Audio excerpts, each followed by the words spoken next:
UDF കേരളത്തിൽ ഇത്തവണ ഭരണം പിടിക്കാൻ ഉദ്ദേശിച്ചിരുന്നു. അതിന് മുന്നോടിയായിട്ട് കാസർഗോഡ് നിന്ന് പുതുയുഗ യാത്ര തുടങ്ങുകയാണ്. ഈ യാത്രയിൽ ചില ലക്ഷ്യങ്ങളൊക്കെ മുന്നോട്ട് വെക്കുന്നുണ്ട്. പക്ഷേ അതിനകത്ത് സീറ്റ് വിഭജനവുമായി ബന്ധപ്പെട്ട ചില ആശയക്കുഴപ്പങ്ങൾ ഉണ്ടെന്നും കേൾക്കുന്നു.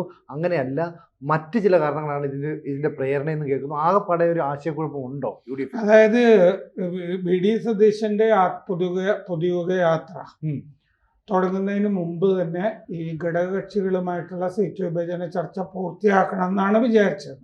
പൂർത്തിയായിട്ടില്ല. അത് മുസ്ലിം ലീഗുമായിട്ടുള്ള സീറ്റ് വിഭജന ചർച്ച പൂർത്തിയായി.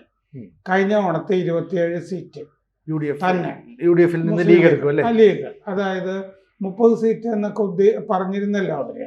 അങ്ങനെയൊന്നുമില്ല, അവര് തർക്കത്തിനൊന്നുമില്ല. അവർ 27 സീറ്റ് കൊണ്ട് തൃപ്തിപ്പെട്ട് അങ്ങ് പോകുന്നു. ചില അഡ്ജസ്റ്റ്മെന്റുകൾ ഉണ്ടല്ലോ, തെക്ക് ചില സീറ്റുകൾ എന്നുള്ളത്, അങ്ങോട്ടും ഇങ്ങോട്ടും വിട്ടുകൊടുക്കും, വെച്ചു മാറുന്നതും ഒക്കെ. ഇപ്പൊ ഉദാഹരണത്തിന് തിരുവമ്പാടി CP ജോണിന് മത്സരിക്കാൻ വേണ്ടിയിട്ട് ലീഗ് വിട്ടുകൊടുക്കും. ജോണിന് ലീഗും ഒക്കെ ആയിട്ട് നല്ല ബന്ധം വ്യക്തിപരമായി തന്നെ ഉണ്ട്. അപ്പൊ ജോണിന് ഇതുവരെ ജയിക്കാൻ കഴിഞ്ഞിട്ടില്ല.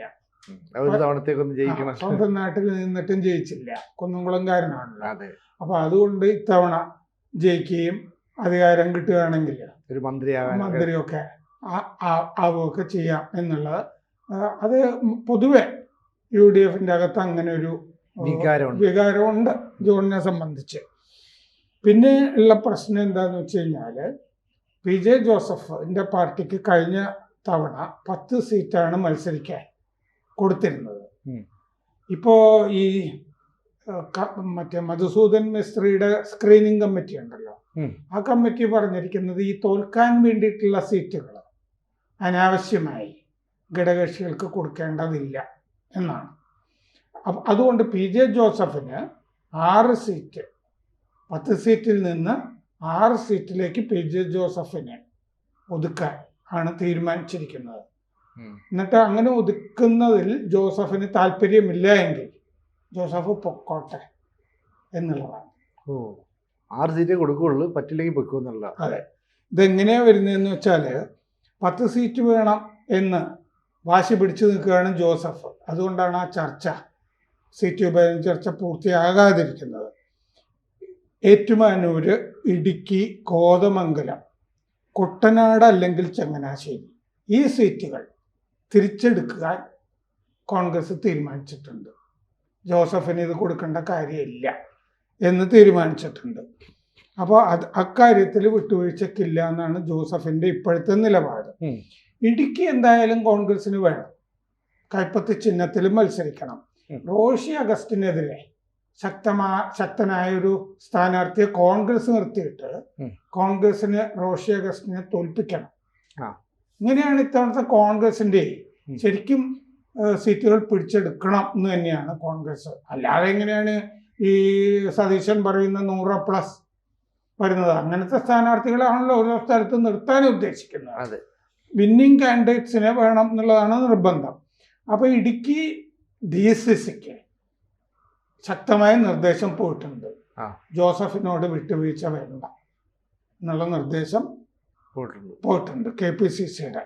ഏറ്റുമാനൂരും കുട്ടനാടും വിടേണ്ടതില്ല എന്ന് തീരുമാനിച്ചിട്ടുണ്ട്. ഈ റോഷിക്കെതിരെ ഈ ജോസഫ് ഗ്രൂപ്പ് ഒരു സ്ഥാനാർത്ഥിയെ നിർത്തിയാല് ജയിക്കാൻ പോകുന്നില്ല. ജോസഫ് ഗ്രൂപ്പിന്റെ സ്ഥാനാർത്ഥി ജയിക്കില്ല.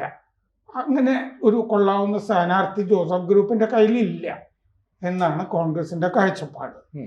അപ്പോ ഇടുക്കിയിലെ 4 സീറ്റ് ജോസഫിന്റെ പിടിച്ചെടുക്കുക എന്നുള്ളത് തന്നെയാണ് ഉദ്ദേശിക്കുന്നത്.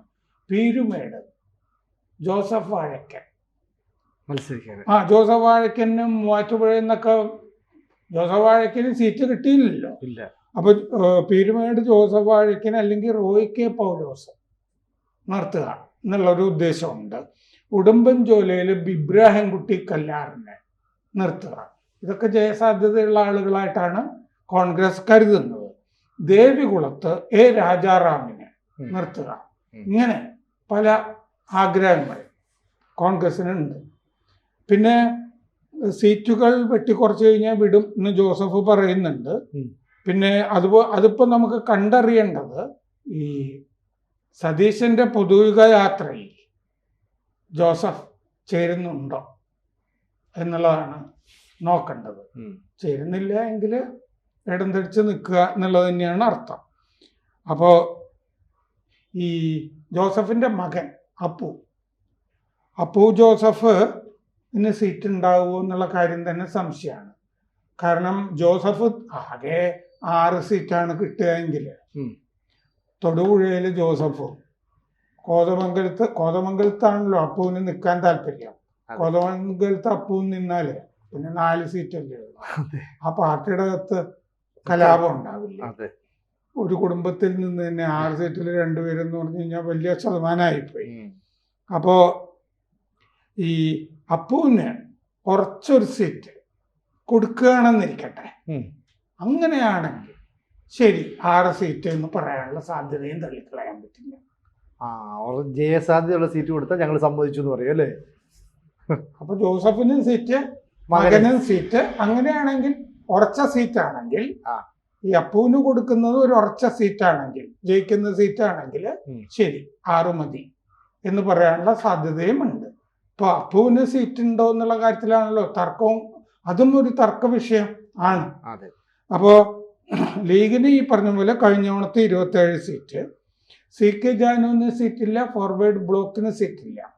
ജാനു മറ്റേ സോണിയാഗാന്ധിക്ക് കത്തെഴുതിയിട്ടുണ്ടല്ലോ, ഞങ്ങൾക്ക് VD സതീശൻ സീറ്റ് തരുന്നില്ല എന്ന് കത്തെഴുതിയിട്ടുണ്ട്. അതുകൊണ്ട് പ്രയോജനമൊന്നുമില്ല. ഫോർവേഡ് ബ്ലോക്കിന് ഒരു സീറ്റ് കൊടുക്കുമെന്ന് നേരത്തെ പറഞ്ഞിരുന്നതല്ലേ? എന്തായാലും ഇപ്പോഴത്തെ അവസ്ഥയിൽ ഫോർവേഡ് ബ്ലോക്കിന് സീറ്റൊന്നുമില്ല. അപ്രധാന കക്ഷികൾക്ക് സീറ്റുകൾക്ക് തോൽക്കണ്ട. ഞാൻ പറഞ്ഞല്ലോ, അതാണ് സ്ക്രീനിങ് കമ്മിറ്റി കൊടുത്തിട്ടുള്ള നിർദ്ദേശം. അപ്പോൾ പിന്നെ ഒരു പോംവഴി നിർദ്ദേശമുള്ളത്, ഈ 6 സീറ്റിൽ ഒതുക്കുമ്പോൾ ഇടം തടിച്ചാൽ ജോസഫിന് ഒരു രാജ്യസഭാ സീറ്റ് കൊടുക്കുക എന്നുള്ളൊരു ഉദ്ദേശം. അങ്ങനെയാണെങ്കിൽ രാജ്യസഭയിലേക്ക് മകനെ അയക്കാമല്ലോ. അല്ലെങ്കിൽ ജോസഫിന് പോകാം. രണ്ടിലൊരാൾക്ക് രാജ്യസഭാ സീറ്റ്. തൊടുപുഴയിൽ അപ്പു നിന്നോട്ടെ, മകൻ ഞാൻ രാജ്യസഭയിലേക്ക് പോയിക്കോളാം, ജോസഫ് രാജ്യസഭയിലേക്ക് പൊക്കോട്ടെ എന്ന് പറഞ്ഞിട്ട് ഇങ്ങനെയാണ് ആ UDFിലെ സീറ്റ് വിഭജനത്തിന്റെ സംഭവം കിടക്കുന്നത്. അതിൽ ജോസഫ് ഗ്രൂപ്പ് ഒരു കീറാമുട്ടി ആയിട്ട് ഇപ്പോൾ അവശേഷിക്കുകയാണ്. ശരിക്കും പറഞ്ഞാൽ ഈ ജോസഫ് ഗ്രൂപ്പിനെ അങ്ങനെ തള്ളിക്കളയുന്ന ഒരു പക്ഷേ UDFന് പറ്റിയില്ല. കാരണം ഒന്നാമത് ഈ മാണി വിഭാഗം ഇങ്ങോട്ട് വരാനായിട്ട് നിൽക്കുന്നു എന്നുള്ള ചില സൂചനകളൊക്കെ നേരത്തെ വന്നു. പക്ഷേ LDF ജാഥയിലൊക്കെ തന്നെ മാണി വിഭാഗത്തിന്റെ നേതാവ് ജോസഫ് ഗ്രൂപ്പ് UDF വിട്ടു കഴിഞ്ഞാൽ പിന്നെ ജോസ് മാണിക്ക് സന്തോഷമായിട്ട് അങ്ങോട്ട് പോയിക്കോളെ.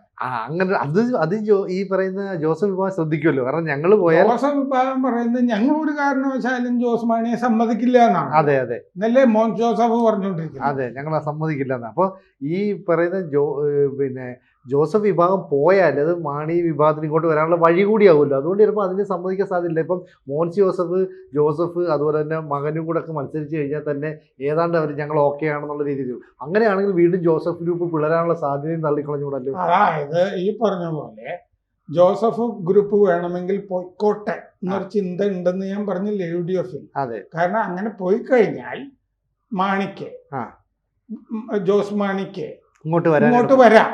വരുമ്പോ ഉള്ള പ്രശ്നം ഈ റോഷി, പിന്നെ മറ്റേ പത്തനംതിട്ടയിലെ പ്രമോദ് നാരായണൻ അവര് പോകുന്നല്ലേ ഉള്ളൂ. അത്രേ ഉള്ളൂ.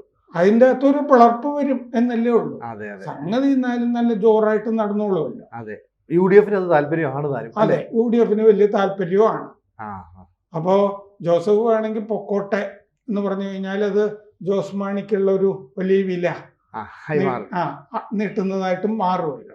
അപ്പോൾ ജോസഫ് ഗ്രൂപ്പ് UDFിലെ സീറ്റ് വിഭജന ചർച്ചയിൽ ഒരു കീറാമുട്ടിയായിട്ട് നിൽക്കും. അപ്പൊ ഈ യാത്ര ഇങ്ങനെ വന്നുകൊണ്ടിരിക്കുന്നതിന്റെ ഇടയിലൊക്കെ തന്നെ ഈ ചർച്ചകൾ പുരോഗമിച്ചുകൊണ്ടിരിക്കുന്നു തന്നെ പ്രതീക്ഷിക്കാം അല്ലേ? ജോസഫ് യാത്രയിൽ പങ്കെടുക്കുന്നുണ്ടോ എന്നും കൂടി ശ്രദ്ധിക്കണമല്ലോ. അതെ, അതും നോക്കണം. കൂടുതൽ വാർത്തകളും വിശേഷങ്ങളും നിങ്ങളിലേക്ക് എത്താൻ ABC മലയാളം സബ്സ്ക്രൈബ് ചെയ്യുക, ബെൽ ബട്ടണും അമർത്തുക.